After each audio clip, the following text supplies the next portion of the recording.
Hello, Nick family. Welcome to the Queen's Court. I'm Stephanie, your host. Today we're going to be talking Julius Randle. Is he salvageable? Should we trade him? I know you don't want to talk about Julius Randle, but his value is really low. I'm not sure even if the Knicks want to trade him, they'll be able to. So chances are he's going to be on the team next year. So I want to talk about his fit. I want to talk about, is the relationship with the fans salvageable? Can he return to form?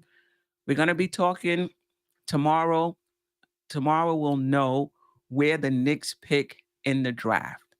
So from tomorrow to June 23rd is going to be all draft talk. So this will be the last time we'll have an opportunity to round the corner on this topic. Speaking of the draft, June 23rd, second annual MBK draft party in Atlantic City. 2 days of activities. If you can join us, the link is in the description. Please do so. And if you haven't already, please subscribe to the channel, hit that notification button so you'll be notified anytime we go live. Queen's Court, the controversy, the NBA report with Ron and John from Still Nick fans, the crossover, the controversy, and anything Sim puts out, his live shows, we're doing the Keep 'em or Dump 'em series. Randall is still left, so watch out for that. If you hit the notification button, you'll know exactly that's going to be a hot topic. That might go for 4 hours. Anyway, I'm joined right now by Galvin. Others will join later on, but let's get into it. Gavin, how are you? Steph, what's good? How you doing? I'm doing good. I'm doing good. I know I've been ducking you for the last few weeks, but I'm excited to be back. It's good to be back now. It's totally fine. Life does happen outside of the Knicks, talking Knicks. Chris, how are you? Salute, Steph. Salute. How are you? I'm Gavin, good. salute. And salute to the chat as well. Let me just pull the chat up because I know they're going to be buzzing and I want to hear what they have to say.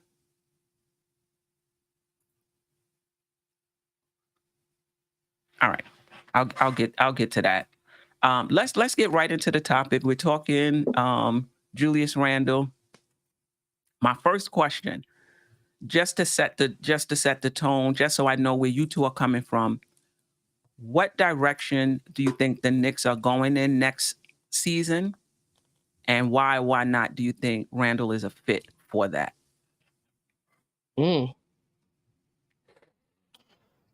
That's a good question, Steph. I think that they are going to quote unquote run it back next year. Maybe minus or plus a few pieces. I think that prior to Randall's last season, in the breakout performance that he had last year, I think that there was always the talk that, we were acquiring draft assets and capital, clearing salaries, dumping salaries, so that coming up this year and next year, I think the plan was always to go after like a supermax player or superstar. Once Julius had last year's unexpected year, I think that changed for them.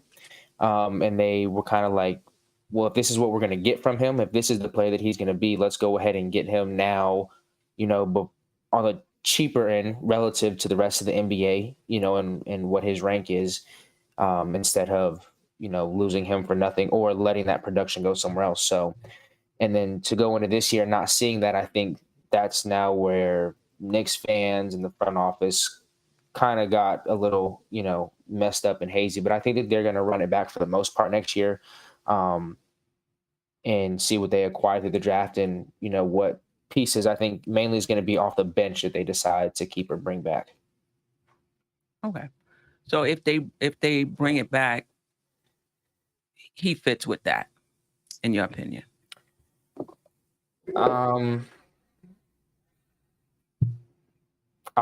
It works for a season. Okay. I mean, I feel like the thing is if they do bring him back, I mean, I guess there's no choice but to find out a way to make it work. Do I personally like it? After this year, just the antics and the emotions, I'm not a fan of it. That's why I said in a couple weeks ago when I was on, like, I'm all for getting rid of him. I'll be cool with bringing him back, but there's some caveats, to bring him back. Yeah. All right. Salute, Kev. Appreciate you Salute. joining us. But we can't hear you. You muted. Yeah, I apologize for my tardiness as usual. Totally but it's great fine. to see everybody here. I'm thankful to be on here with y'all. It's been a while. Yeah. So the question, we'll get to Chris and then we'll get to you. What direction you think the Knicks are going in next season, and do you think Randle is a fit for that direction? Chris? I honestly really don't know, but I believe that Randle is the Knicks guy. I think the fact that he bought into the contract and how they set it up for him. And also, I don't think after his antics this year, any other team probably want to deal with him. The temper tantrums and the thumbs down and all of that stuff. Like, I just think that he needs to come and improve that, he's locked in and he's part of the plan originally that was set. I think the Knicks are going to go for a point guard. I think clearly they see that they need a point guard, and Rose cannot fulfill that role more than like maybe 20 minutes a game. I'm giving him 20 minutes. I don't even know if he's at 20 minutes, but I think they do realize that they do need a point guard, and at some point they have to look at what they're going to do with Mitch, if they're going to sign Mitch or they're going to try to find another big. So I think those are the two pieces that they're going to look for. But I think Randle's here. I don't think they're going to trade him. Like I said, if I was another team, I don't know if I want to get that negative energy. So that's my opinion. Yeah, before I get to Kev, I agree. I think the Knicks like him more than we do. I think the Knicks front office likes him more than we do. I like him as well. I do too. Like Gavin said, with some caveats, and we're gonna get into a lot of those caveats. But Kev, just what direction you think the Knicks are going in next season, and do you think Randle is a fit for that? And just let the chat know the phone lines will be open shortly, so please call in and give us your take. Yeah, I'm in agreement with Chris. I don't know what direction we're going into as far as the draft, as far as, what free agencies players we're going to be focusing on. It's all up in the air right now. And these playoffs have shown me even more that I don't know what they're going to, do. Are they going to go hard after Brunson? I don't know.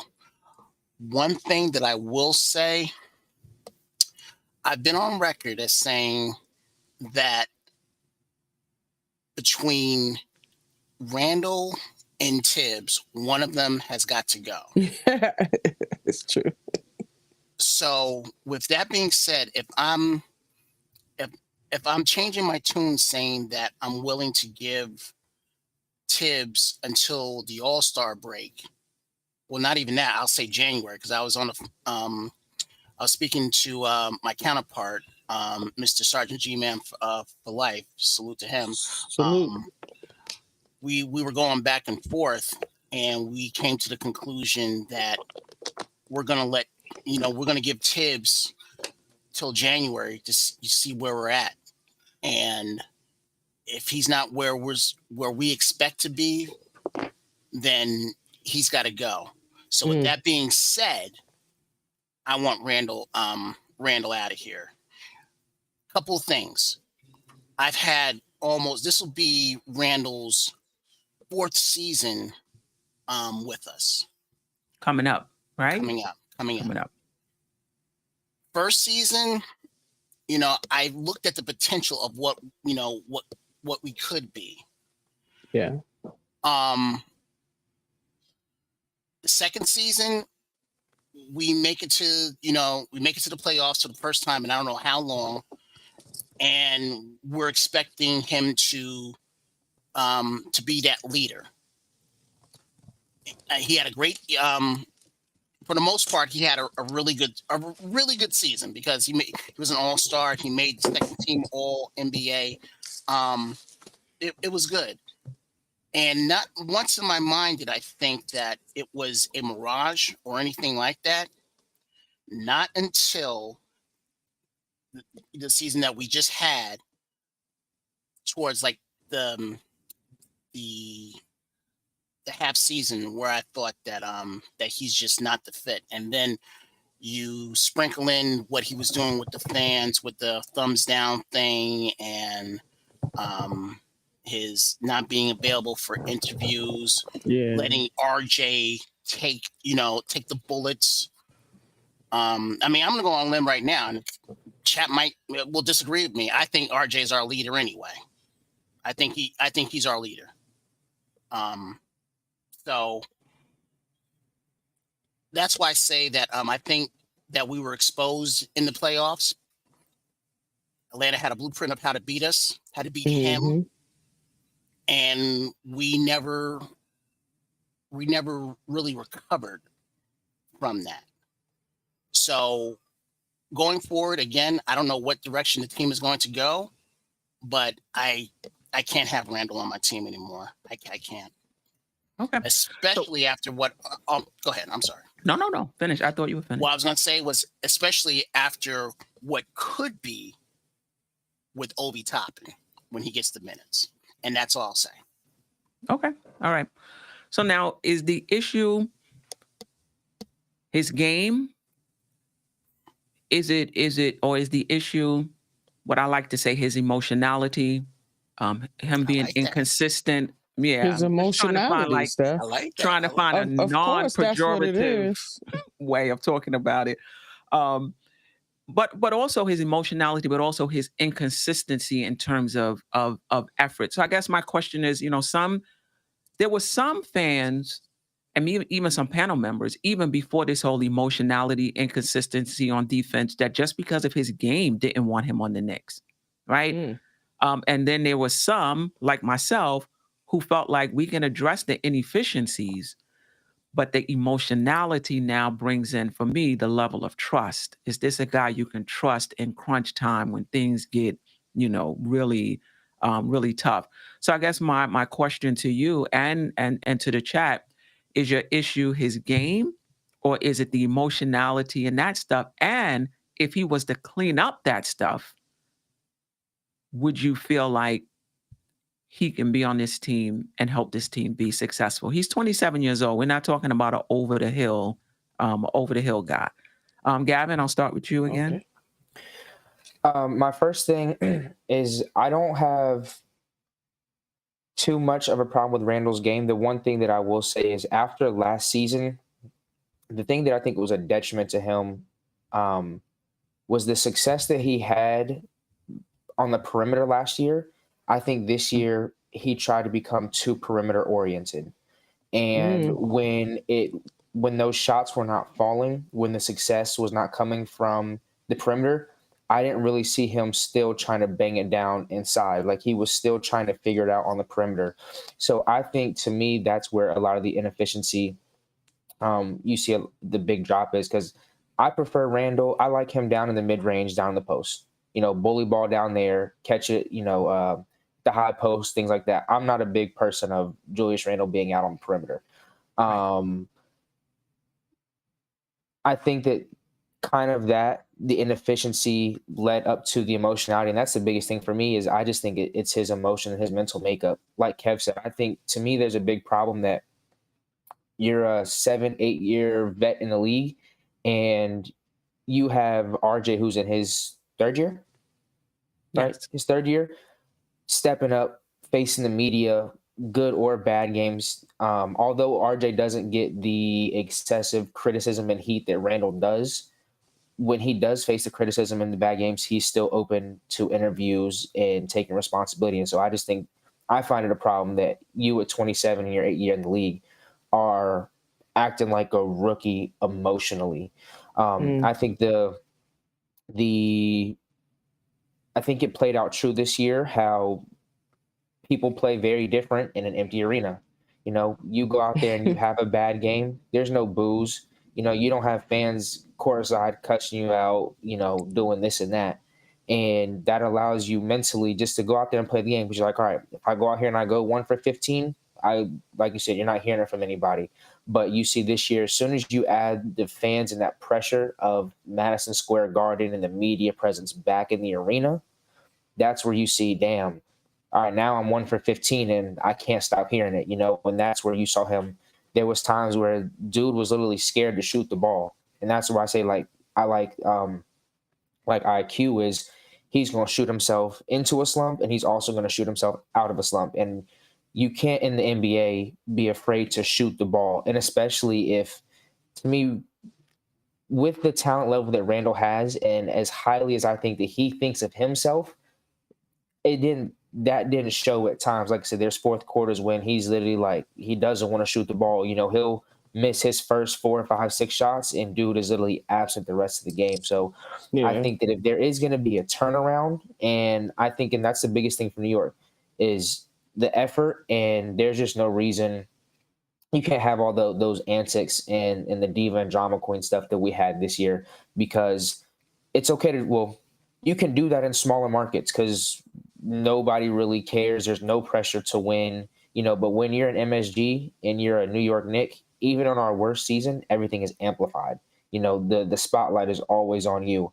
And like I said, to have the younger guys on the team handling things better than you are, to me, is a big problem.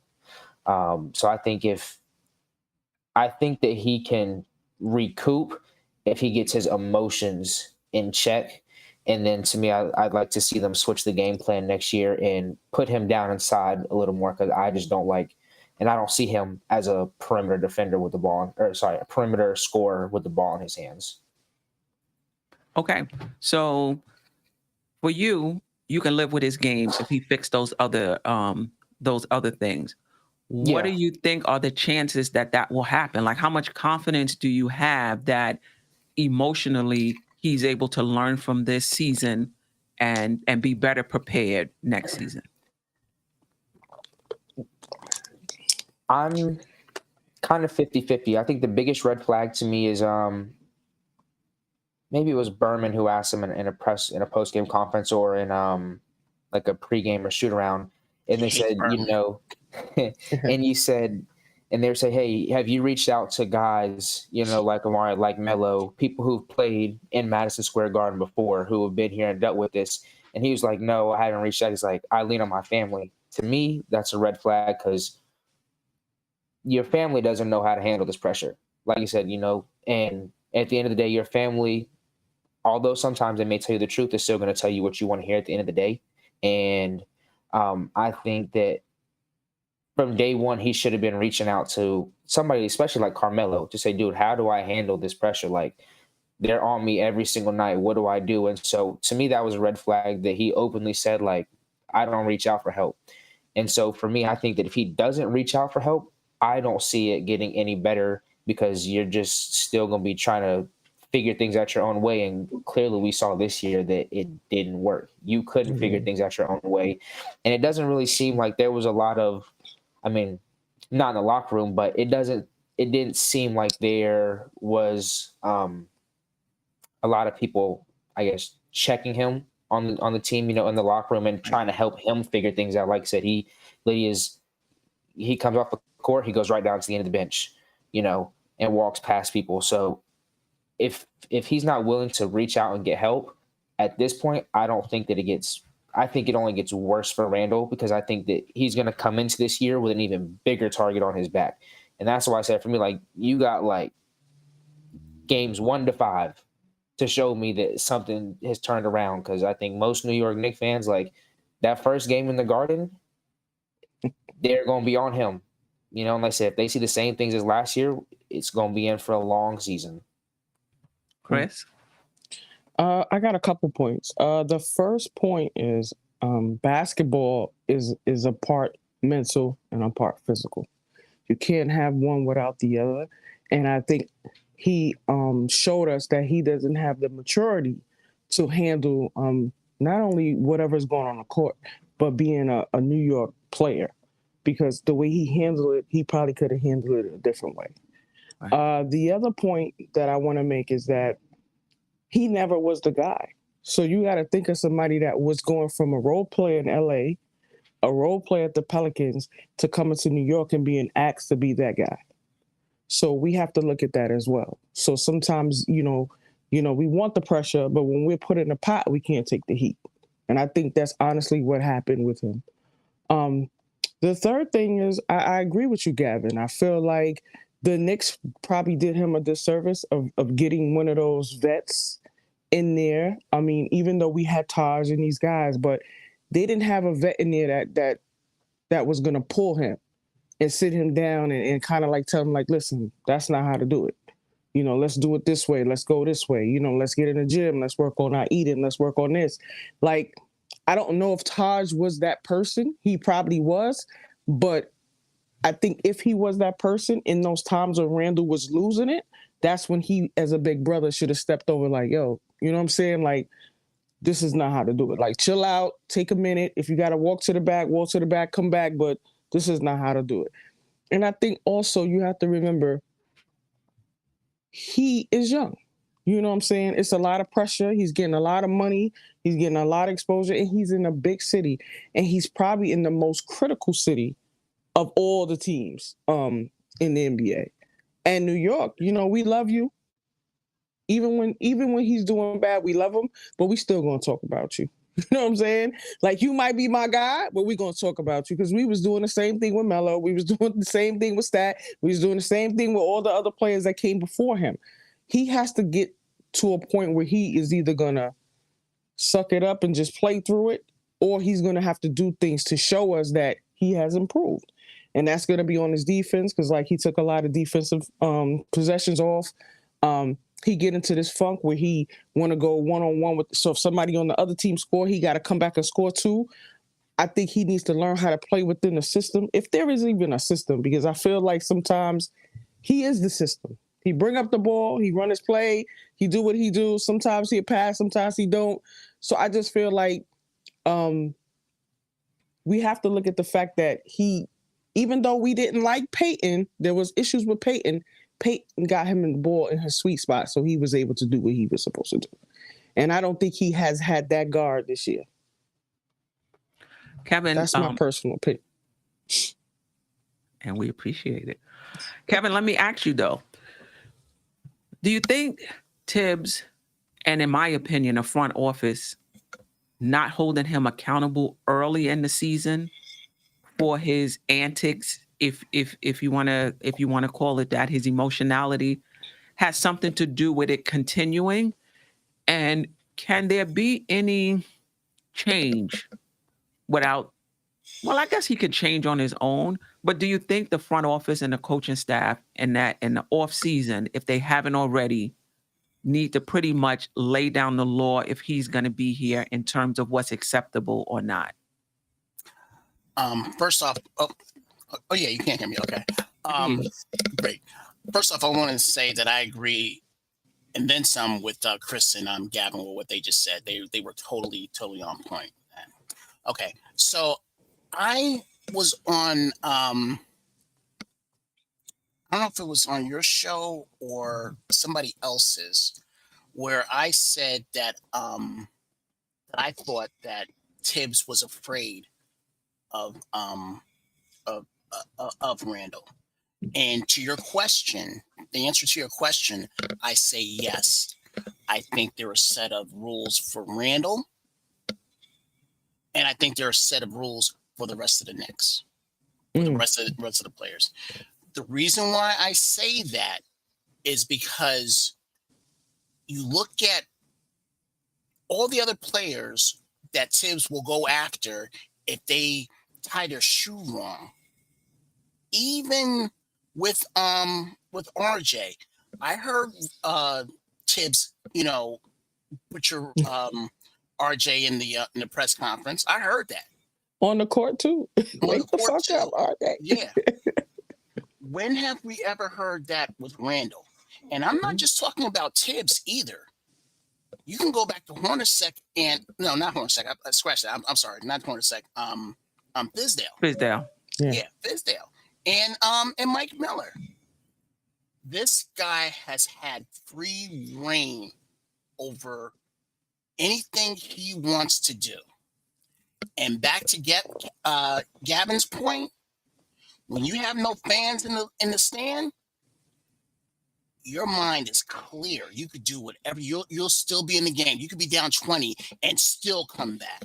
Mm-hmm. It's quite different when you're down 20 and your own fans are booing you. I think there are certain players out of all the major sports in New York, for the NFL, Major League Baseball, for the NBA, and even for hockey. I think there are certain players that cannot handle New York City at all.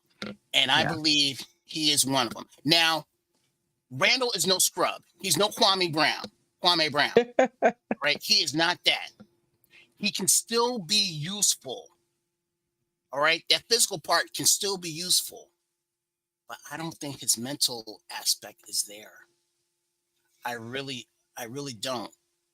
Do you really think that any of the players that we have right now are going to Randle for advice? No. No, not at all. But At all. Well, I don't know if they go to him, but I will say that Obi, RJ, a few of them have said that he has pulled them aside and he's given them advice and that he's always there for them. Now, but who pulling him aside? Well, that's another question. You're right. That's another question. So I think what we see and what his relationship with the other players, it may be different. It definitely may be different. But this is what I will say just briefly to Chris' point. Mm-hmm. Not to make any excuses for him, because I do think his emotionality has given me pause this season. But it is different. It is different from being a role player to being the number one option on this team. It is different when everybody is calling you the king of New York, and then the next thing you know, you're not playing well, and people are booing you. It is different. I will say that all our best players went through it. Patrick had his I was going to mention his posters thrown on the court. Melo got booed, so it's part of playing here. You got to take the good with the bad. Okay, but what I'm saying is everybody's makeup is not the same. To be able to deal with it. He came in an emotional guy, so this is probably a bit over the top for him.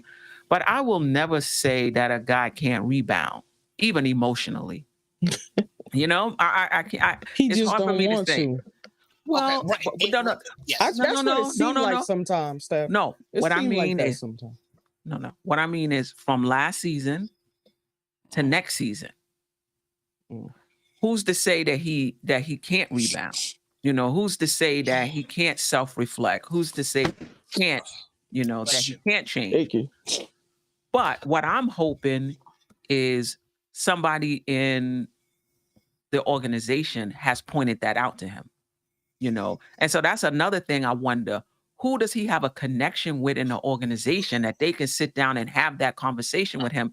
Because I don't think it could be any person. I'm talking about somebody that can reach him, and let him know, like, if you want to be that guy, because I think he might get from him. Probably, but I was going to say the only person was probably Leon Rose, because his safety net is gone off the team now, and Kenny Payne. Kenny Payne is gone. Right. So who on that coaching staff? I mean, it might not be the coaching staff, though. It might be somebody else. It's got to be probably somebody in the front office. Absolutely. But it's something that I think has to happen. Yes. Yeah, like, I just think it's just something that even for a culture of a team, like you just got to be able to say these are the expectations and hold him to it. Now, they may have had those conversations with him and they've gone nowhere. Right? I mean, who's to say? But I don't think we're going to be able to get fair value for him if we do trade him. Yeah. So I think the chances are that he will be back. That he will be back next season. If it was me, just give me draft picks. That's all I want. Give me draft picks and a player back. That's all I need. That's What, how much what level of player? what level of Yeah. player? Just somewhat. What level of player? Well, It gotta be that's almost start. equal to the talent. He is talented. We can't take that away from him.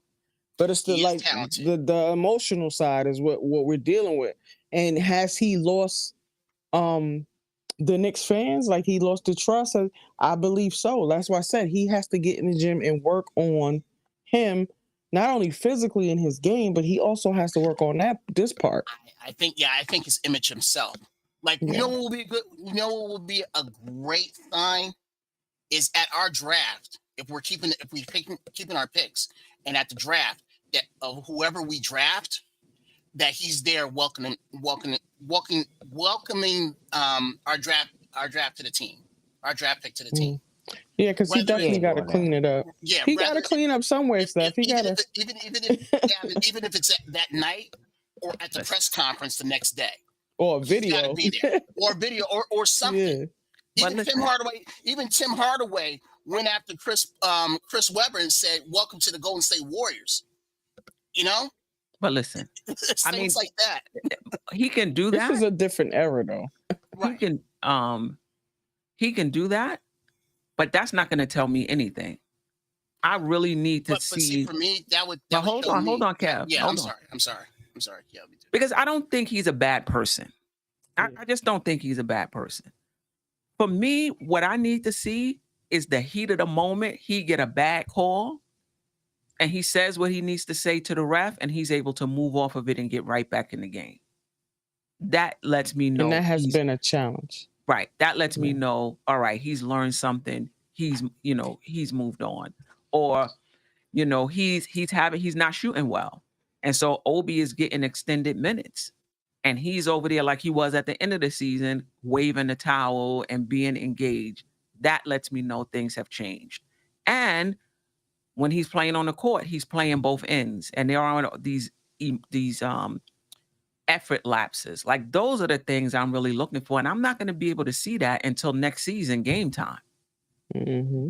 Right? Because it's really when things get hot and heavy and frustrated that he implodes. But I'm interested in your thoughts. So Kev says if he welcomes the draft pick, that'll let him know that some things are changing. What about you, Gavin? And then I'll get to Chris. What would let you know things are changing? Effort out the gate, game one, night one. Effort on both sides of the ball. Like I said, if you go out game one and you're having a terrible shooting night, you still at least need to go out there and play defense. You don't need to be the last one down the court the majority of the time. One thing that I think with Randle is with him, like you said, imploding and not getting calls. To me, he thinks that he's a little bit better than what he is, and he hasn't gained that respect in the NBA. There's guys that was the biggest knock against James Harden a few years ago. He always wants to cry about a call, but at the end of the day, that's James Harden. There's a difference, and I think like one thing with Randle. And it's like I know like the knock that a lot of Knicks fans had with Melo is Melo didn't like to play defense. But at the same time, Melo's going to show up consistently every night on the offensive side. So if you're not going to go out there and consistently drop the 20 and 10, with 6-7 assists, you at least need to go out there and play defense. So for me, it's really the engagement on both sides of the ball, no matter if it's a good game or a bad game. And the other biggest thing that I want to see is I just really hate the fact that everybody gets subbed out and everybody walks down the bench and daps everybody up. Randle gets subbed out and like he doesn't even walk past the bench. He literally goes like around and just goes and sits directly to the end. And to me, that may be just how he is, but at the same time, when you're in the new era in the social media age and optics is everything, and you'll get flack for every little thing, that's just another target that you add to your back that you have some sort of control over. Absolutely. So I think it's just really the engagement on both sides of the ball and looking more like a team player. Even if you have to fake it, enforcing is really just not who you are. Like I said, you at least need to force it out of yourself for your sake, and like I said, to alleviate and get that target off your back as much as possible. Okay. Yeah. Okay.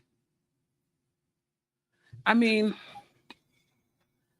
I can go either way.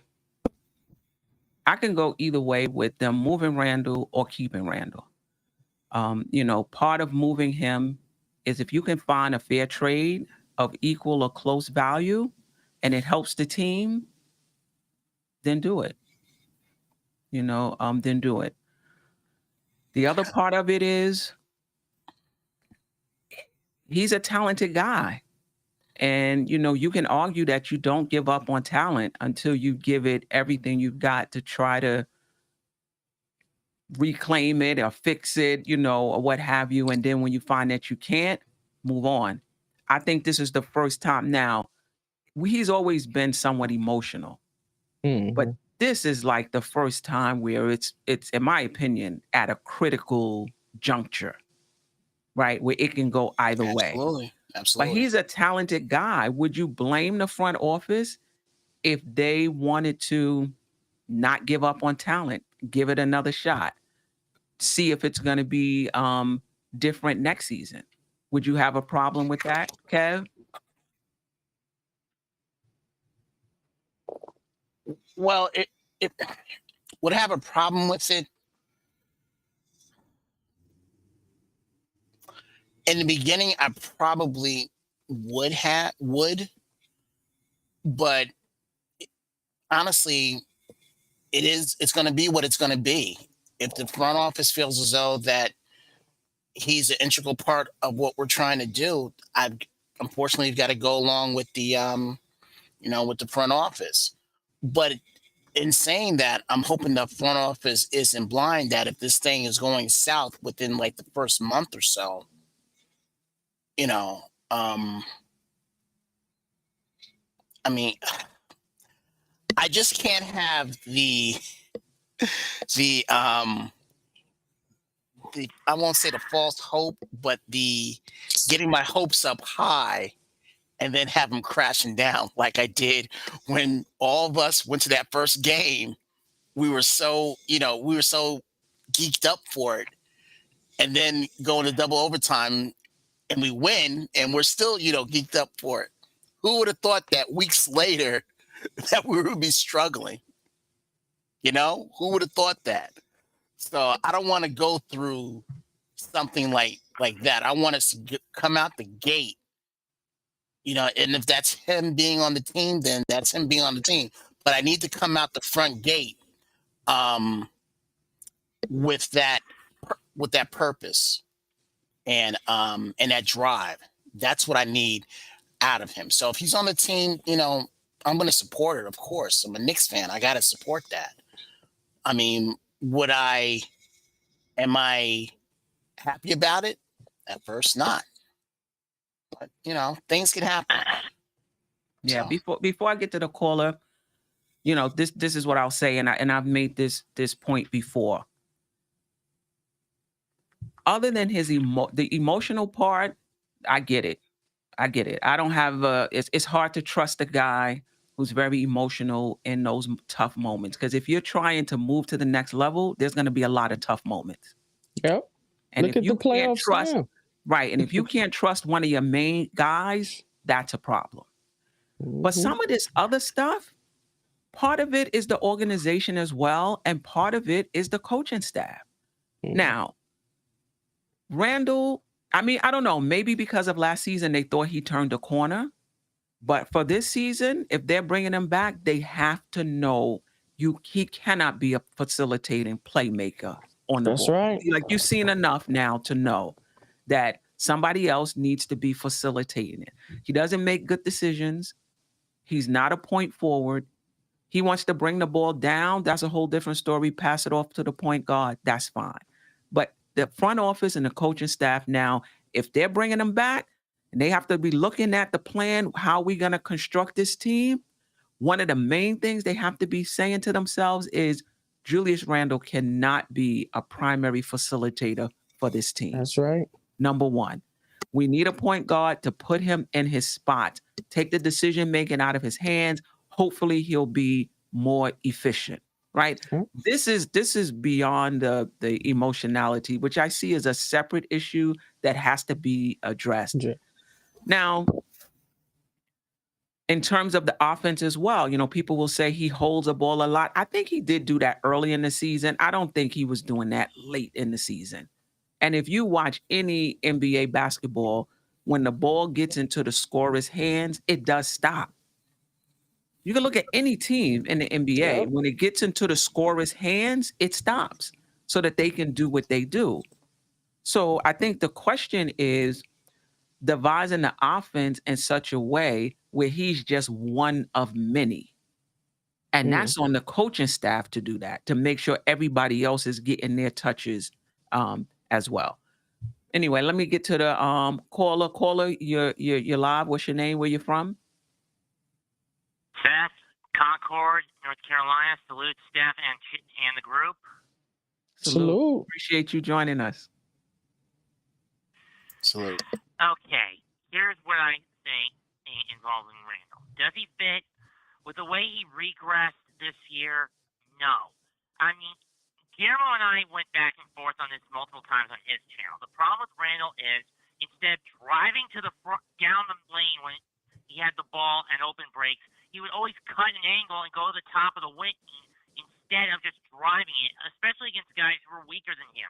That is not a man who builds himself as a powerhouse playing the game. That's someone who's trying too hard to diversify himself and spreading himself too thin, trading in offensive might for tactical viability and lethality for versatility. You don't do that in this sort of game in this day and age. Sure, versatility is a vital asset in the NBA, but when you're predicating yourself on driving to the basket and smashing it through the hoop and through it, you do not cut the corner like that. On the other hand, and I do blame the coaching staff for being, especially Thibodeau. And there was a video I did during that final game against Boston where the Knicks got trounced and Randle was shooting horribly. I was begging Thibodeau to get Randle's ass off the court, screaming at him, "Why are you so damn slow to adapt? You see how badly Randle's shooting? Get him off the damn court and put Obi in. And you 10-man SOB."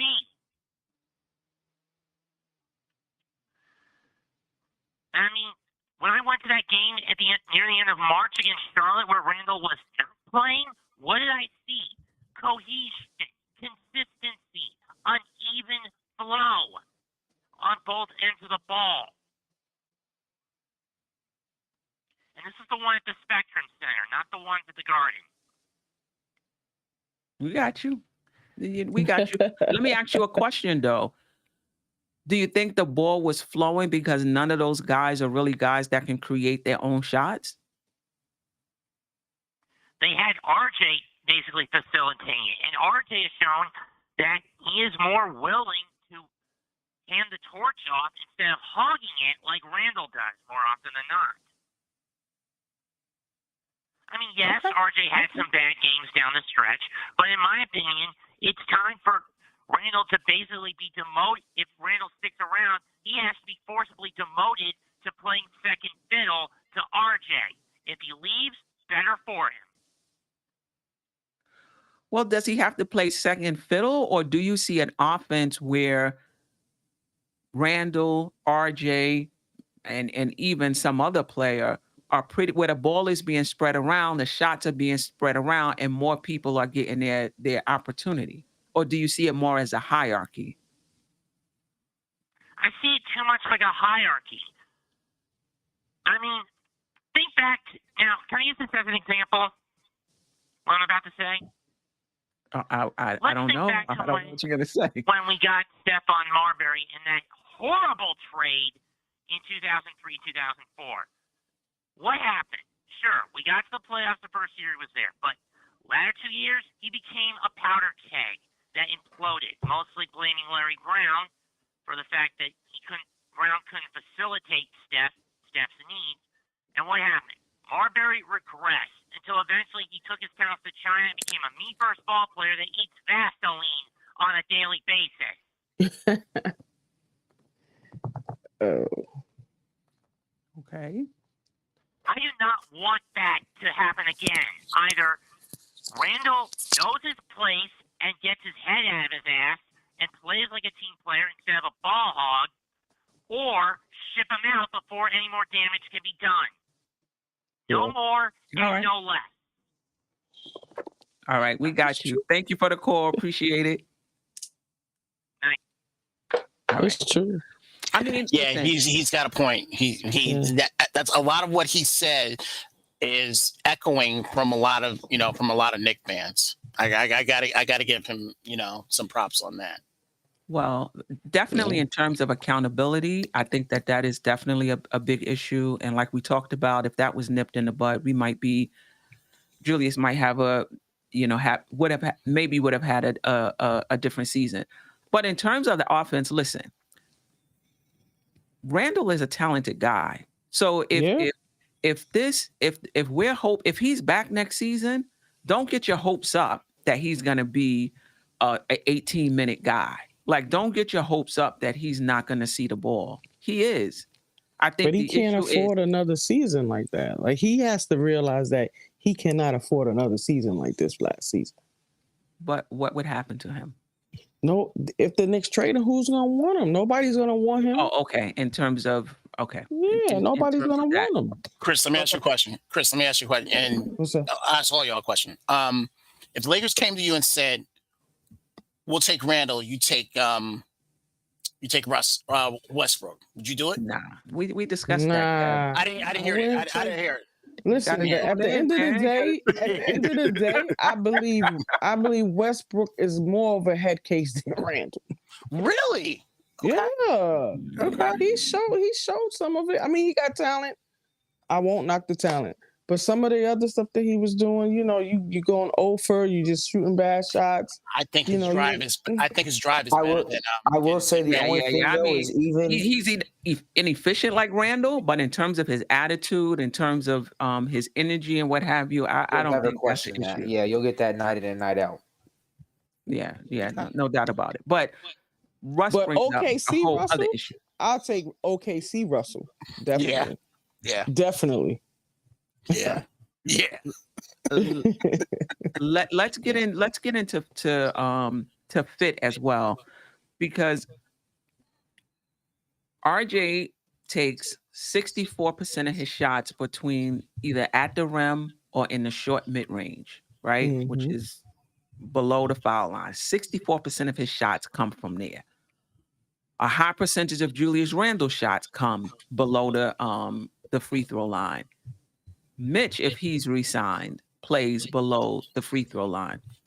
How much of both of their efficiency or inefficiencies is due to, well, let's just focus on Randall. How much is Randall's inefficiency due to there not being enough space in the key? And if he is back, what's the fit going to be like between him and RJ now that RJ is getting a bigger part of the offense, taking more shots, being more aggressive? What's the fit like to have two guys that basically operates in the same below the free throw line? They got to figure it out. It works in other teams. I honestly feel like if we had a decent point guard, we don't have to have an all-star point guard, a decent point guard, they would figure that out. They would get them to the places where they need to be. And I feel like because of the fact that Randall brings the ball up a lot, he has to take these shots that's not necessarily beneficial to him. You understand what I'm saying? So I just feel like if we had a point guard where Randall could go wherever his sweet spot is, because at this point, I don't even know what his sweet spot is. You know what I'm saying? Like last year, I could say when he get on that elbow, it's in. You know what I'm saying? Or he get on that elbow, he back people down. But now it's like, he settled for a three because, they clog up the paint. And I think RJ is just going to be, he's just the alpha dog. Well, he was an alpha dog because he had no other choice because Randall was doing his thing. But I think I don't want to stifle that. I don't want him to stop that. But I feel like if you get somebody that could kind of mix it up and call different numbers and everything, because you can't always call Randall number. Like he doesn't really make, like you said, good decisions. So, like I said, a decent point guard, he doesn't have to be an all-star. Just somebody that can play some defense, and get people where they're supposed to Do go. we have another call? Say it again. It looks Do we like have another? Do we have another call? It's on the yeah, chat. yeah, I see the Yeah, thing. it looks We like do. it. Okay. Caller, you on the air? What's your name? Where you from? Steph, how you doing? It's JJ from Brooklyn. How are you? Hello, How's everyone JJ. doing tonight? How are Good you? evening. Hey, JJ, how you doing? Salute. Doing good, man. What's going on? How you doing, bro? Hey, everything's everything. Good. Yeah, just a couple points with Randle. My thing is, I just think it's a tough situation for him now when you throw in how the fans are against him at this point in time. And then on top of that, a lot of the fans, including myself, are intrigued by Obi and want to see some more of him. And with Randle here and Tibbs as the coach, nothing's going to really change in terms of Obi's minutes. He's going to continue to be like basically 11, 12-minute guy as long as Randle's here and as long as Tibbs is the coach. And you don't He want got the same 17 minutes, situation where though, he's to be getting fair. booed and the fans are chanting, "We want Obi." It's just a negative situation. It's like a double-edged sword right now. I feel like for Randle, I just feel like the best way is to just trade him. You know, at this point in time, that's just my opinion on it. You know, and then a lot of fans are saying, you know, maybe one could play the 3, maybe one of them could play the 5. I don't see that at all. You know, but Tibbs, he loves his rim protection. So if you put one of them at the 5, you don't have any of that, right? And then one of them at the 3, I don't think that works defensively either. I don't like either of them defending the small forward position at all. So I just think they're both pretty much 4s in today's game. So I just think it's just a tough situation. You know, I think something has to give there. That's just my No doubt opinion, about it. You know, What are the chances you think he is moved this summer? Man, I don't see it. I don't see it. It wouldn't shock me. I would say like 80-20% that he's here. Like, you know, I don't think it's very likely. 80-20, 85-15 percentage-wise. It wouldn't stun me, but I think it's pretty unlikely in my opinion. His contract is movable though. You know, it's not like he has like this really loaded contract where it can't be moved. And I think that was a good strategy that the Knicks did. So even if it didn't work out, at least they were able to move him. But now, what do you think though, like with the attitude stuff, like I'm sure the other GMs saw that, what we saw on the court, and those, you don't think that hurt it as well as some of his, you know, his bad efficiency this year and those type of things? I think so, but I also think though that there'll be other. I think there'll be front offices willing to take a chance. I think somebody will because of that, but I think it would be someone like someone that's not like a big city. I don't know if a big city. Right. He hasn't shown that he can handle that. Yeah, right. He's coming to like Orlando where fans aren't booing, or you know, there's no pressure, no media. You know, well, I don't know about that because what about Dallas? I mean, Dallas. I was going to mention Dallas. I was just about to say Dallas. I honestly feel that's where he wants to be, Steph. I really feel that he wants to be there. No, I think he want to be in New York. I think the fans want him to be in Dallas. Yeah, I think he still really wants to be here deep down. He want to be here. He hasn't shown us, Stephanie, like that. I honestly feel like. But why are we taking it personal, though? No, because he made it personal. No, but what I'm saying is, like, but hold on. These are his antics, right? But what does that mean? He doesn't want to be in New York because he can't control his emotions? I don't think that shows he doesn't want to be in New York. I honestly feel after those antics, if they would have traded him at the trade deadline with all the COVID thing and them going on his wife page and saying what he was saying, the booing and all of that, I think he would have been relieved if they would have traded him at the deadline then.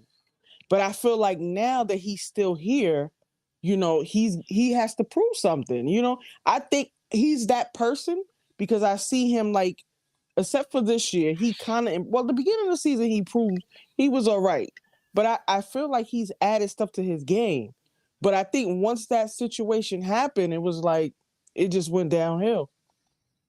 So I could see him coming back being a little different, showing a little different, because he got stuff to prove. If he want to be here, this is the best time to do it, to show us.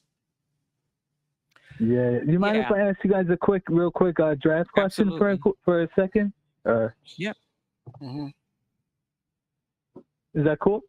Yeah, Yeah, absolutely. All right, cool. I just want to ask you guys, like, do you go at this point? Do you just go best available, or do you go maybe need? Because my thing is, like, unfortunately with Mitch, the draft is before free agency, right? Which I'm not a fan of. I think that's the only sport that does that.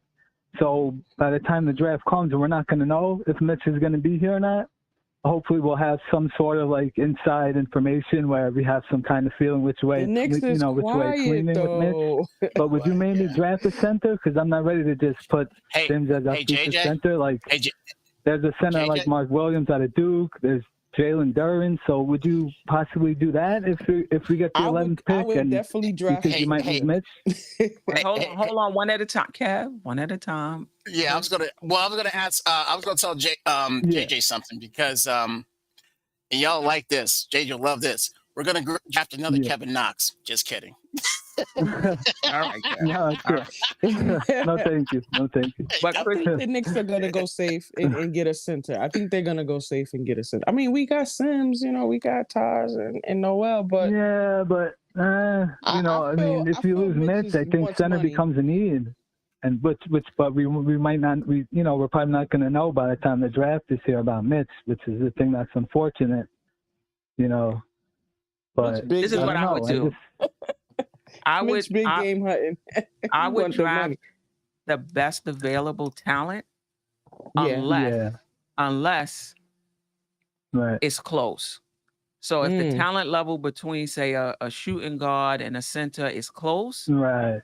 then I need a center. I'm gonna go with a center. But I'm not gonna take somebody that has a lower upside just because he fits a need. I think you could fill that somewhere else. Whoever you get is gonna take years for him to develop anyway. So you may not get a lot out of him till years down the line, and who knows?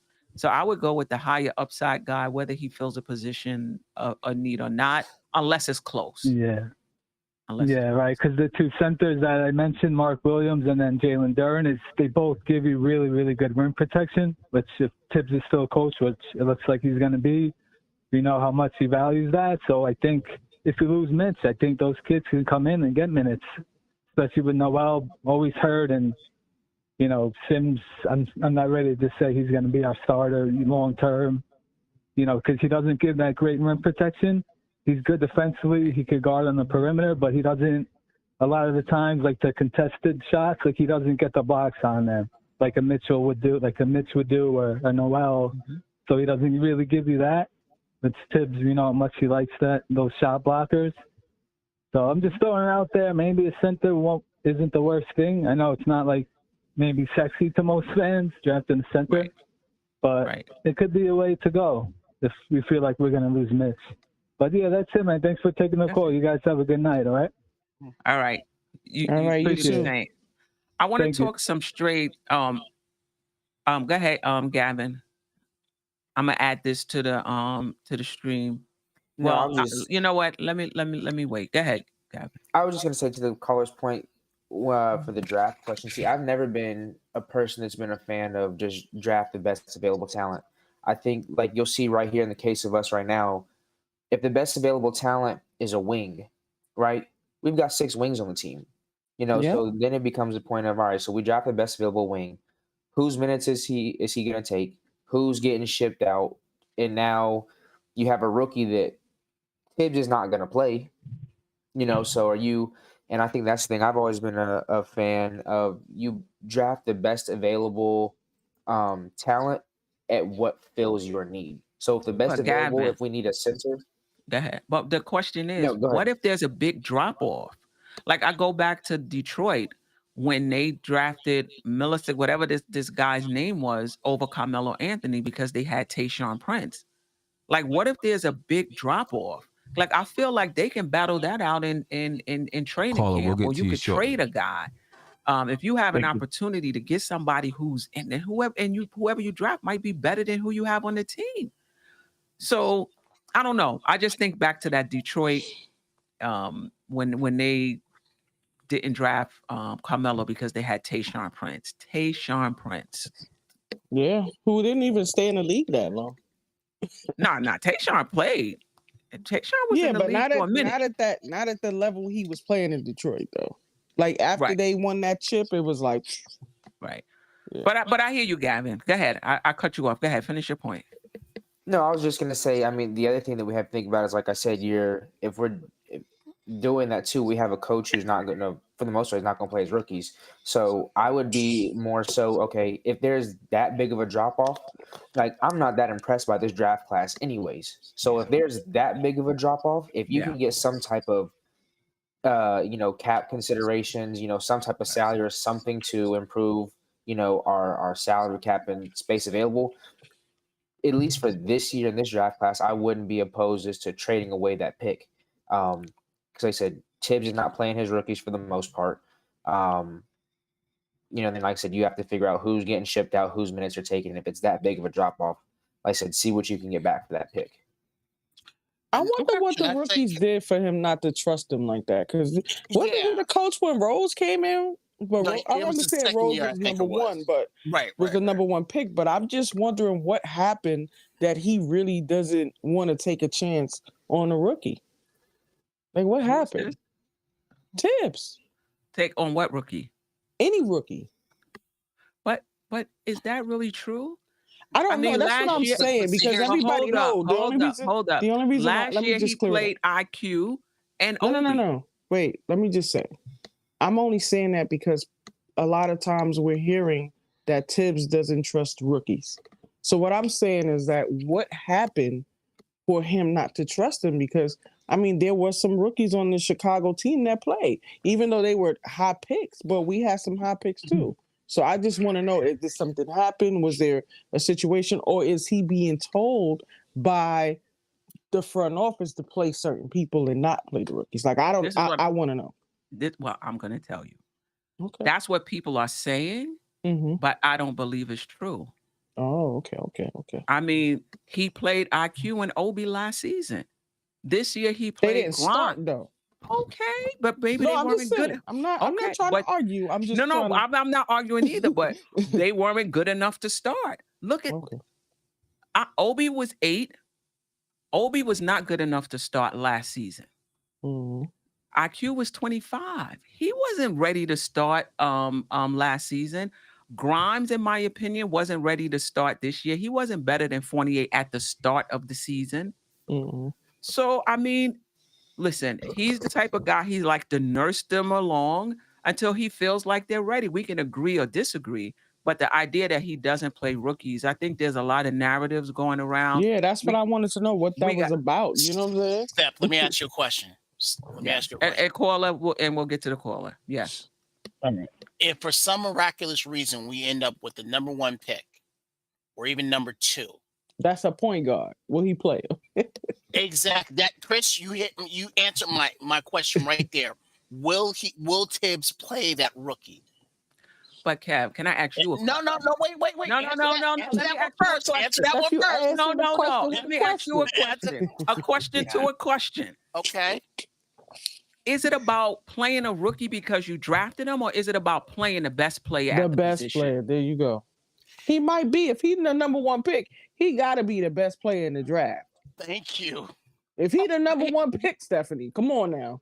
You could be the number 1. You could be the best player in the draft. Doesn't necessarily mean you're going to be the best player at that position on the team you're drafting. But he's the best for us to pick. You're not going to have a problem with that? You're not going to have a problem? No. Wow. Hold up. Okay. Listen, it depends on which team you're drafted to and who's ahead of you. So, for example, if we get the number 1 pick and we draft Jabari Smith, you starting him, Jabari, over Randle and Obi? Maybe Randle. No, I'm just kidding. I'm kidding. I was just trying to be. I was just I really feel like it's just a difference of opinion, Kev. You feel like if you're the number 1 pick, play him, whether he's better or not. Just play him. I mean, listen, it's just a difference of opinion. I don't think he would play over it. Maybe we'll try to, like they always do. They try to make them fit in the starting 5 and put in and try them out somewhere else. I think that's probably what. Shout out to Sam. Everything stop. Everything stop. Let's address Sam's question. Then I'm gonna get to the caller. Okay, so what if they draft a player that is in RJ's position, Kev? And that's what I was You're gonna going to ask, the best start him available. over RJ because he was the number one pick? Oh man, You'll turn him into a point guard. Now I'm just kidding. yeah, exactly.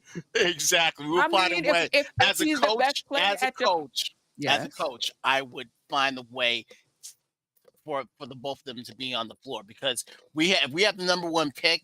That means, just like Chris said, that he is the best college player in the for this draft. He is the but best college player.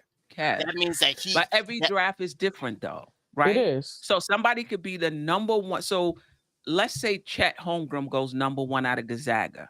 He's Mhm. going number one because he's the best player this year. If he was Yeah. in the Zion draft, he wouldn't be drafted number one. So Nah, the he point I'm wouldn't. saying is just because you're drafted number one this year doesn't you're the best this year doesn't say a lot about your talent level. You're just better than those who you're playing with this year. Now, in recent years though, how many number one draft picks have not immediately played right away? Like I No, feel no, he's like it talking The about one depends. from starting, Detroit that starting, started not over playing, Melo. starting. Okay, you're talking about He's playing. talking I'm sorry. starting. Okay. You know what? That's going to be twofold. I could say starting, but can also say getting meaningful playing time. Meaningful playing time. That's a whole Yeah. different story. That's If a you're the different number one story. pick, yeah, I think you should get meaningful. You should get minutes. Okay. Definitely. You So should get now with meaningful what minutes. you just said, we know Tibbs ain't going to do that. That's not true. Obi got meaningful minutes in his rookie season. IQ got meaningful minutes in his rookie season. They did, and they brought us back from some nice little spots we were in. You know, IQ shooting is 3-point shooting. I think with the roster that we had when Obi and IQ were rookies, I think he had no choice that he had to use those guys. No, he didn't. We had a decent He little team force now. fed Obi's Yeah. minutes that should have went to Kevin Knox. He force fed Obi those minutes. Obi was not ready at that time. But he had something with Knox though. He has something with Knox. I don't know. Yeah, he had something with He Knox. had To the front something with office Knox. said we drafted Obi number 8. Next thing you know, like a fart in a dust storm, Obi Knox was out of the starting lineup, out of the rotation, and boom, here was Obi just popping up, getting 8, 10, 12 minutes. You know. Anyway, right. And Sim said that roster we had made the playoffs, so it's not like he had to play them. Whoa. Yeah, they made the playoffs, but that was because Obi and IQ were getting minutes that Tibbs refused to give the other guy coming up. That's all. Kev, you pushing it. all. I was with you for a minute, Kev. Now you Stop. pushing it, bro. That's how they made the playoffs because Obi and IQ. Come on. Okay, so Chris, let me ask you. Let me ask you, Chris, because I know what Steph's answer will be. Chris, I'm gonna ask you between Grimes and between McBride and Sims. Now you've seen the whole season. Do you think those guys should have gotten a little bit more than just chump change for this year? After seeing did you watch the first Queen's Court last year? Because if you watched the first Queen's Court last year, you know my answer to that. Because who did I say wasn't going to be our point guard? Did you say McBride? Right. My girl. I like that. I like Come that. on. I like that. I said that. My girl. All right, let's like get to the caller. Caller, you're live. What's your name and where you're from? Hello, salute to the panel. My name is Jack City. I'm in the chat. I was trying to catch every episode I can. But Appreciate you. I don't know if we're still talking about the Julius Randle, trading Julius Randle. Yes, we are. Sure. Yes, because I think we're talking about everything else right now, like drafting this person. I don't know, but I want to talk about that Julius Randle. If we trade him, I think that is going to be like a very pivotal moment for us as Knicks fans, because if we trade Randle, we're gonna burn from the inside out. People like RJ is gonna say, "This is my team. I have to step up and control the team." People like Quickly is gonna step up and say, "No, I'm gonna step up and control the team." People like Reddish, he's gonna be like, "You know what? I just came from the Hawks. I'm better than you guys. I'm killing you guys in practice. Come on, this is my team. Now Yeah. everyone's gonna be like, "This is my team, my team, my team." Too much competitiveness, and we're just gonna slowly burn from the inside out. So trading Randall is a very fine line there. It's a very fine line. You But think salute to the so? chat. That's all I wanted to I'm say. looking forward And to the new season beginning because they all gonna Totally come bringing disagree. it. You know, they're gonna bring it. Yeah, They but I gonna think want time. I think what he's saying is that, they're gonna have to figure out their roles as well. Okay. Okay. Randall's like such a big part of the team. You take that away, maybe for a little while, they're trying to find their balance. I appreciate you, caller. Thank I you, think caller. let's do a run of Thank you. calls because I think we got a Yeah, few it looks more. like it's another one up there. Yeah. Caller, you're live. What's your name? Where you from?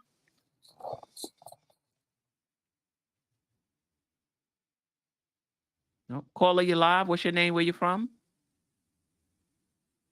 Caller, you're live. What's your name? Where you from? If you can cut down the volume in the back. Alan. Kev, you ran them away, Kev. Are you there, caller? I hear something though, but it seems like they have the echo or something. All right. Like like somebody's talking, but it's echoing. All right. Let's he said he suggests a power struggle. I see unity at last. All right. Totally agree with Let's that. go through this really quick because I want to just talk about a few trades. But I do want to just talk about some of the positives and negatives. Let me just make that full screen. So positives, we talked about the talent, the durability. In 4 years, I think he's missed maybe not even 10 games, I don't think.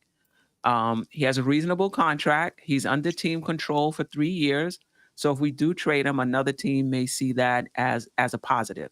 And then other is, if you guys can think of any other positive negatives, his shooting inefficiency, inconsistent defensive effort, poor relationship with fans, and difficulty handling his emotions. So this is what I Wow. see as the positives or negatives if we're looking to trade him, right? So if other teams are looking, they're going to say, yeah, he's a talented guy. He's durable. His contract is reasonable. I know a lot of fans may think that it's not, that he's overpaid, but What? there are like 50 or more players who make less money, more money than Julius Randle. I think that contract is reasonable, Steph. I think the contract is reasonable too. And this is the negatives again for trading him. He doesn't shoot. He's very inefficient in shooting. I'm just going through this again. His defensive effort is inconsistent. I'm not sure if opposing teams are going to look at his poor relationship with the fans. I'm pretty sure they'll look at his difficulty handling his emotions. Yeah. Right. So in terms of trading him or not, like those are the pluses and minuses. Anything you want to add to that before we get into just a few trades that I've seen? Steph, let me ask you, do you think if he was on a team like a Dallas or Milwaukee or Miami that had coaches that set you on the bench if you weren't doing what you're supposed to do, or they had a coach that like held you accountable? Because I don't think sometimes Tibbs holds him accountable for stuff. Like he does a lot of stuff. Tibbs will stay with him for a long time. Do you think all of that will change up, or you think he would still be the same player? I think it would change. So then the other question is, so do you think it's Tim's that's hindering it, or you think is he's hindering himself? Well, I think you got to start with the player himself, but I don't think Tibbs and the front office is helping matters by not holding him accountable, because he's a talented guy. So now you're going to trade him so he can go somewhere else and shine, right? Well, he can shine right here if you take care of that. But again, listen, his emotionality brought another layer. There was always issues with his game. The emotionality just brought another layer to it, right? His game was always inefficient. And the Knicks, to me, did not do him any favors with how they constructed this team. They brought into his play last season, thought he can play make, tried to bring people to fit around him, that he was going to be the primary facilitator, and didn't really pay attention to. I guess they thought this was going to continue to roll. Gavin, you wanted to say something? No. Do you think No? now is the time to bring in an alumni as a coach? Somebody that kind of played here to know what, you know what I'm saying? To walk it these can help. young players through. Well, I'm not thinking. I don't even know if it's the young players. I was thinking No, but for I'm just Randall, saying, like somebody that period. could connect Just with walking him. them, just walking them through, because it's New York is very hard. If you look at any sport in New York, our fans are the toughest fans ever, I believe. You know what I'm saying? I went to the Yankee game and they were not doing too well for a little bit, and it was rough in there, you know. So it's not just the Knicks that's getting it. You know, everybody. The Giants went to the Giants game and they were getting it too. So I just feel like, you know, if you had people that were able to kind of like redirect some of that energy somewhere else, I think he would be all right. And I think maybe a Patrick Ewing, somebody, even if they bring him as a special advisor or something like that to the team. You know, I don't know. What was different about these players today than the players you talk about, Ewing and the Starks and the LJs and They even had Allen hard. Houston? They had hard. They wasn't gonna just come in And they and took play their any old way. they took their lumps from the fans when And they played bad. they took teams coming in there beating them personal, and they wanted to get back.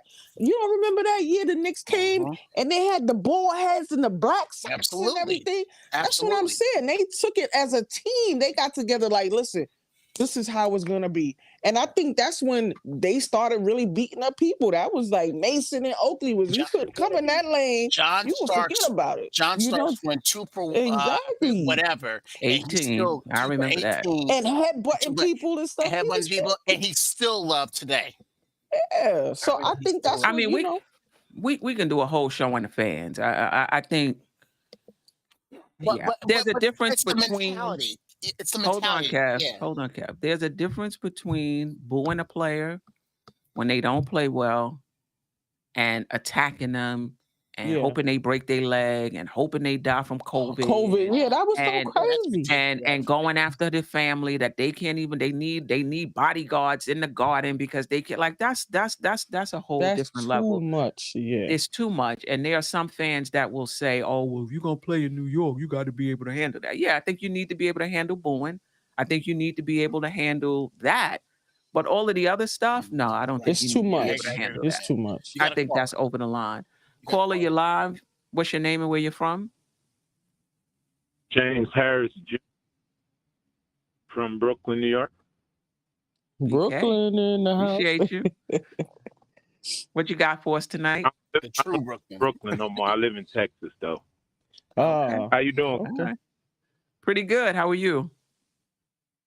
Pretty good. I like the discussion about Randle, what you're saying, but I think Randle's a bad teammate.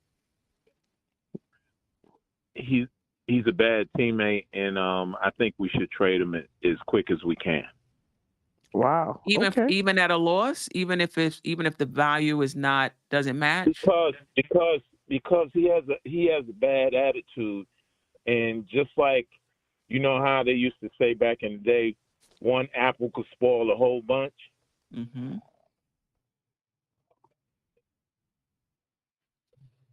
Okay. Yeah, we hear you.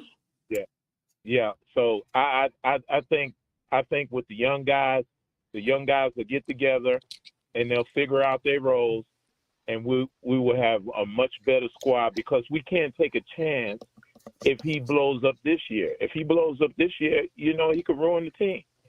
So you for starting all over and starting young, because that's revamping. Well, I mean, listen, it's not like we're gonna get stars. We don't know if we're gonna get stars. Okay, so the bottom line is,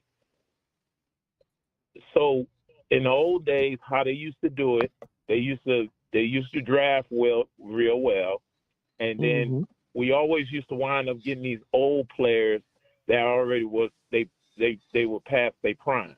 So I've been a Knicks fan. I've been a Knicks fan since 1970. Mhm. Okay. Okay. So the bottom line is we need to keep these young players and we need to groom them ourselves. And we definitely, if we have any chance, we need to try to overpay Mitchell and we need to try to keep him because we already trained him ourselves. Okay.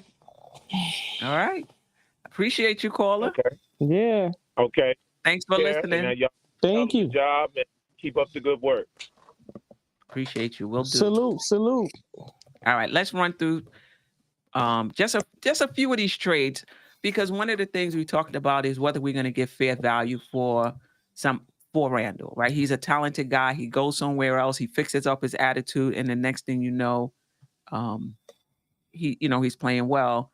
But the question still remains: is that something he would be able to do here? And you can argue probably not.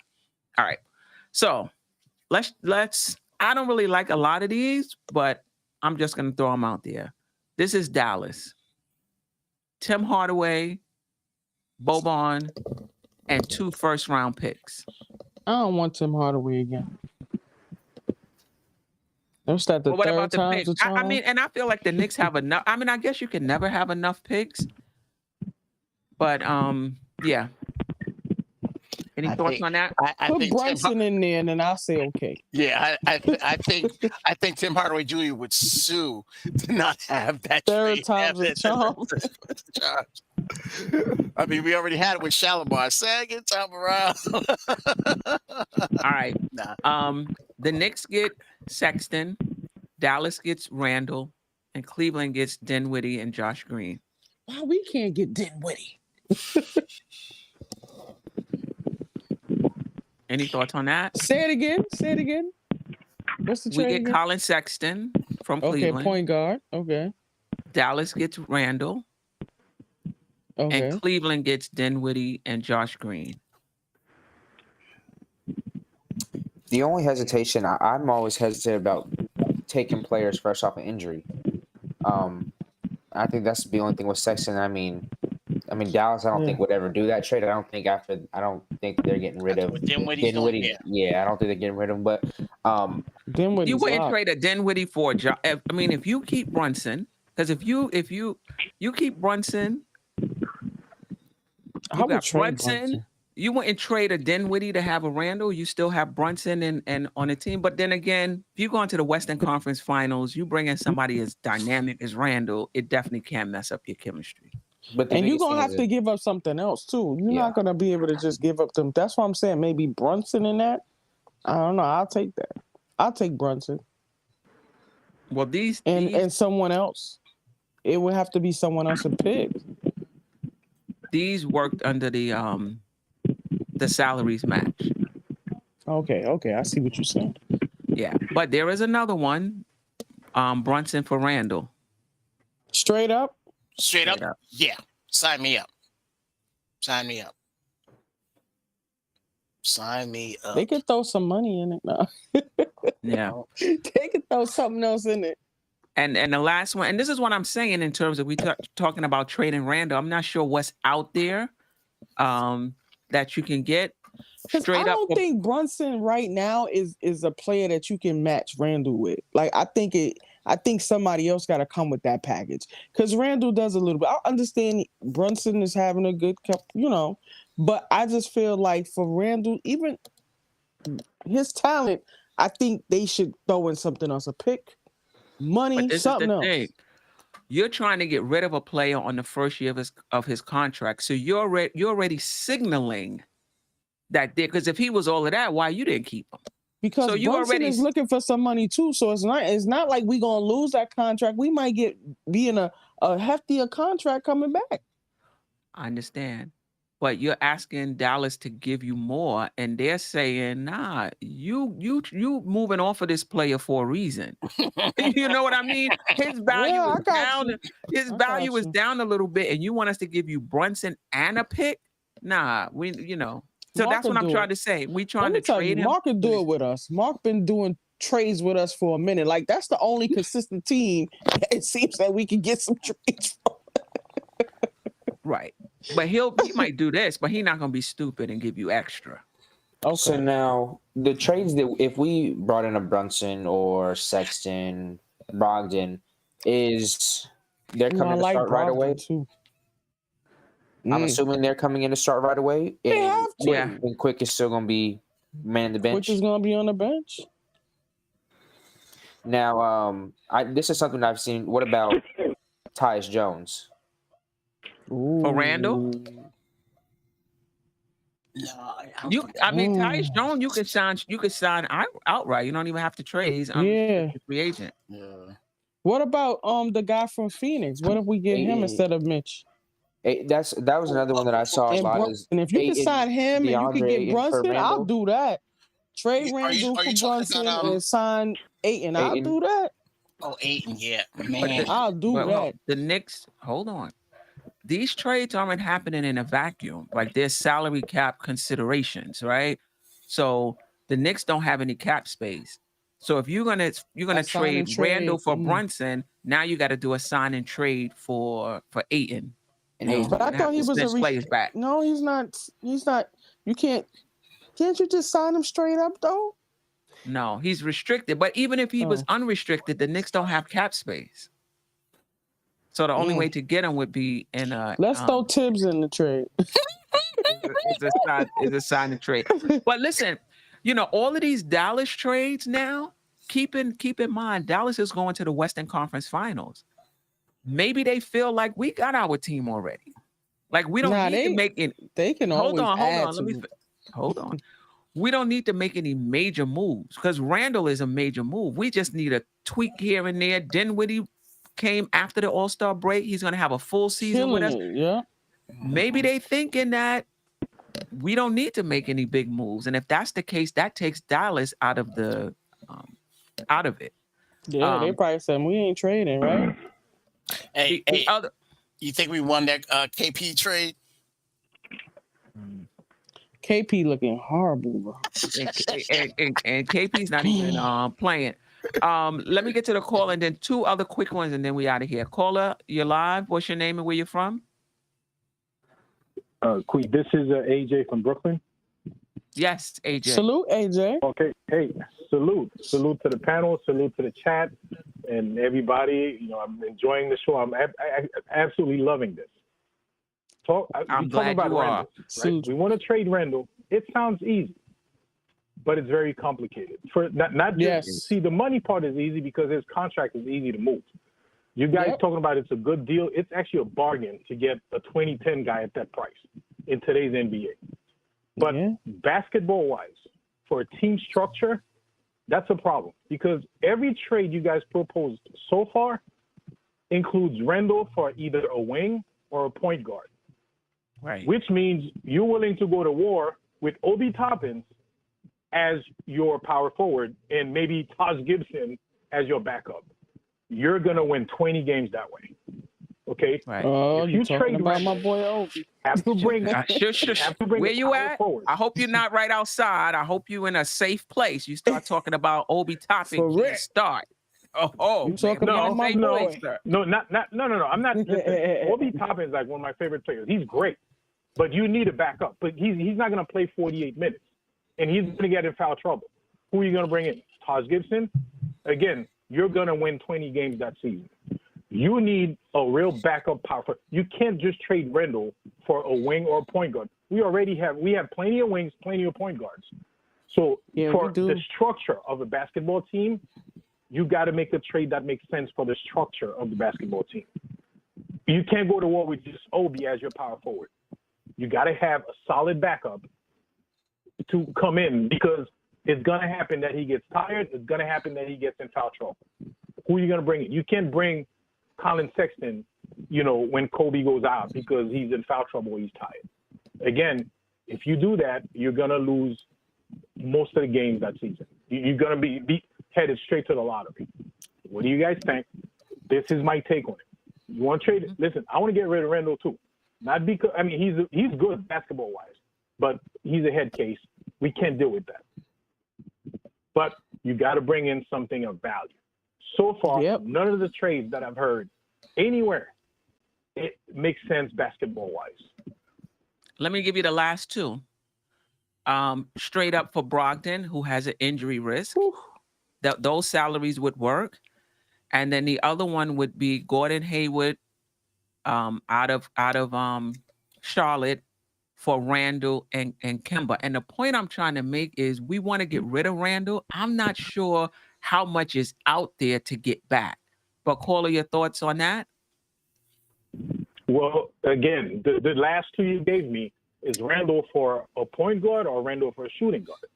We need two power forwards. Unless, listen, Cam Reddish, he could play the four, but are you willing to go into the season relying on Cam Reddish to be a solid four? Because he's small. He's going to get chewed up out there. Okay. Right. Again, I agree we have to get rid of Randle because he's not a good teammate. Not because he's not a good basketball player. He is. He's just not a good teammate. But you have to bring somebody so that the structure of the basketball team makes sense. Okay. You know, I would like Brock because he can't play. He's going to be hurt, and that's going to create time for the young guys to play. But actually, Brogdon is no good because his contract is a little bit longer. Hayward, he's no good either because he's always hurt, and he has a long contract. You know, I don't know if the Knicks, the front office, they're not going for those trades. They're not going to do those. They're not going to pull the trigger on these trades. Right. It doesn't make sense for them. Right. Yeah. I mean, that's what I'm saying. It's gonna be tough to move him. And also, I don't think the front office is as sour on him as we are. I mean, I think that's the other point. But Caller, thank you. I appreciate you for calling. Salute. Thank you, guys. Thank you. All righty. All right. Any last words?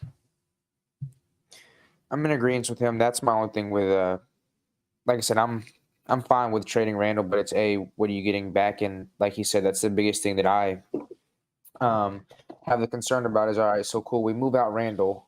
Like I said, now you have to, like I said, you're going to war with Obi Toppin, which is cool, but Knicks fans have to understand that now he's taking on the role as a starter for 82 games. He's going to have to learn how to play against a starting five in the NBA. The expectations is going to be different, and he's going to, like I said, the game is still going to have to slow down from him from the starting five standpoint. I think it's towards the latter half of the season, it's slowed down from him as a backup role, playing against backups.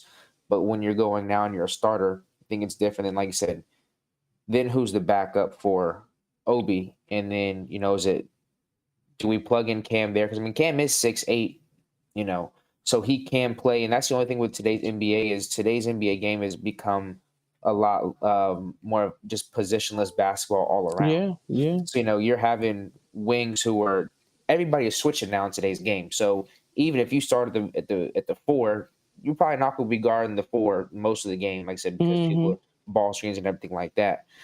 So I think in today's game, it can work that if you get rid of Randle, you can plug in a piece. Now, will we be 20 wins bad? I don't think we'll be that bad. But I don't think I don't believe that with Obi we would get into the playoffs. Maybe the play in, but strictly getting into the playoffs, like I can bet on that. I don't think so. And like I said, he's going to have to – it's going to probably take him a whole season to learn how to adjust to being a starter. And then, Randle has his haters. Obi has his haters as well. So now people – like I said, you have Obi who goes out there and has, a slump of games. Like I said, he's going to be hearing it too. And like Sim always says, if it's not one person, it's going to be somebody else. Yeah. So the fans are going to turn on somebody at some point. And then, with Obi going in his third year, do you want to throw him into the fire that quickly? That's right, because you go from playing backup power forwards to playing starting power forwards, and a lot of these power forwards have been all-stars. So every night you're going to have your hands full. Can he deal with that? And he my boy, and I just want to be realistic with it. His defense has gotten better. But can he do that night in and night out for 82? I'm not sure. And that's why I think if we're gonna start Obi, if we move off Randall, you start Obi, you gotta have a veteran, not somebody over the hill, like a veteran power forward that can give you good minutes. Yeah. Because if he does struggle, you want to be, you want to be able to put somebody else in. Because one of the things I don't believe in is putting somebody in who's not ready, having them struggle through, and the team is losing games because of it. You trying to force him to learn through play. Right. Yeah. And the team is losing games because of it. So if you're going to start him, that's fine. If you think he's ready, make sure you have a backup power forward that has some years in this league that can give you some good minutes, so that if he's not ready, you can switch it, and or bring Obi's minutes down and give that other guy more minutes if you find that when you do put him in, he's not ready. You can't just go in with just Obi and a 36-year-old Taj. Or Melo. Because everybody's screaming for Melo. Melo could still give you about 15, depending on how many minutes. Listen, I told you that's a whole take Melo as that backup. I'm taking Melo. I would definitely take back if you keep Randle and you want to start. I mean, I would still bring him in anyway, because I feel like he's at that time where he's about to retire. You know what I'm saying? And I would like to see him retire, Nick. I think his leadership would help, especially Randle, just to kind of navigate through it. I mean, and he's you get him for like $1 million? Yeah, probably that's minimum. You know what I'm saying? So I would do it. But then now it's like, realistically, who do you think is giving you more offensive production? That's when you got to pick your poison. You know what I'm saying? Because, I mean, if you're putting Melo in, again, first, he's just better all around than Obi is, even to this day. Even Melo at his age now. But now you put Melo in against backups. Now the only thing is Melo comes in, Melo's getting the rock. Like, he's getting up his shots. Like, Melo was going to shoot the ball.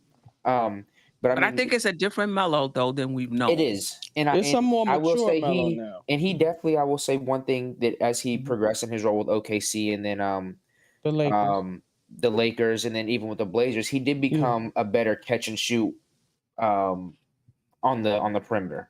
So, I mean, he could add that aspect. But I was in favor of him just bringing him back solely to help out Julius. Like, have somebody who can get you through, that has probably been one of the players that's received the most hate from Knicks fans. And like I say, he wouldn't be a bad backup either.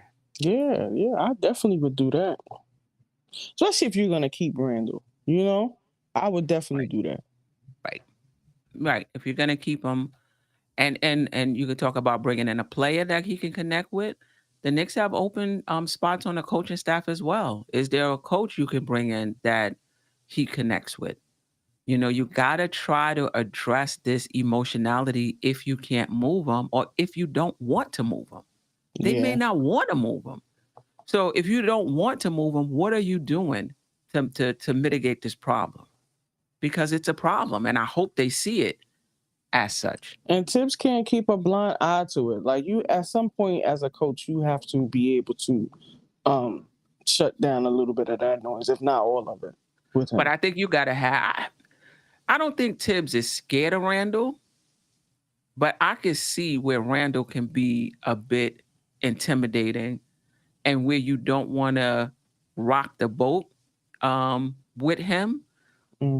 But what type of relationship do they have? Because if they have a really good relationship and they're connected, you should be able to have this conversation. He be waving him off and everything. So I don't know how. It's weird, because last year I thought it was a little better, but then this year exposed some stuff. Like, maybe it's not that great of a relationship. I don't know. But like I said, the front office and Knicks, period, they've been so quiet and keeping a lot of stuff in house that you really don't know what's going on in the organization. You just see it when the players act out, but you don't know if somebody's having that conversation, even if the conversation was had as the exit interview. Like, listen, this is what we need you to work on, because we can't have this again next year. Like, I'm sure it probably was said, but I want to know how it was said. Because, some people could sugarcoat it instead of being point blank direct. Like, listen, we cannot have this again. So. Right. And then the second point is, even if he agrees, is he able to do it? Or is it just in the moment even too much for him to pull himself back? And that's where I feel like the sports psychologist really plays a part, because you have to think about it. These players are coming in with a lot of mental health stuff, that's not addressed. And definitely, the thing of control, you can't control yourself at this level, making that much money. People trying to take that for granted. You work so hard to get to this point. And some one stupid move you can lose all of that in one spot. I know players that have been playing in the league and making this money, and then they do something stupid. Next thing you know, they out the league and overseas. So I don't know. Like, at some point, you definitely have to address the mental health side too. Yeah, no doubt about it. No doubt about it. Chris, Gavin, I appreciate you for joining me. I want to bring up just the calendar so we can see it. These are just important NBA dates as they relate to the Knicks as well. Today through the 27th, the 22nd, the NBA draft combine is going on. I believe it's in Chicago. The lottery is tomorrow, 8 p.m. We'll get an opportunity to see exactly where the Knicks pick. Be sure to catch the NBA draft show right here on MBK. I want to say it starts at 7:30, but if you have your notifications turned on, you'll get it. June 23rd is the draft. And please join us for the NBA draft party in Atlantic City, 2-day event, a lot of activities. If you want to stay for both days, June 30th, teams can begin negotiating with free agents. July 6th is when teams can actually sign free agents. And July 7th through the 17th is the Las Vegas Summer League. So let me just drop our little promo. The second annual NBK draft party in Atlantic City. There'll be a live podcast, live DJ, live video shoot. $40 for a VIP ticket, $30 for draft night only. Get your tickets now. Knick family, I appreciate you. We'll be covering the draft on the Queen's Court from next week all the way through to June 23rd. I'll know exactly where the Knicks pick, and then I'll be able to kind of tailor, which players I'll bring and talk about, but also with the caveat that the Knicks can move up or down. So we may have to even cover a bigger range than where the Knicks actually pick. I appreciate you. Chris again, Gavin again, forever grateful.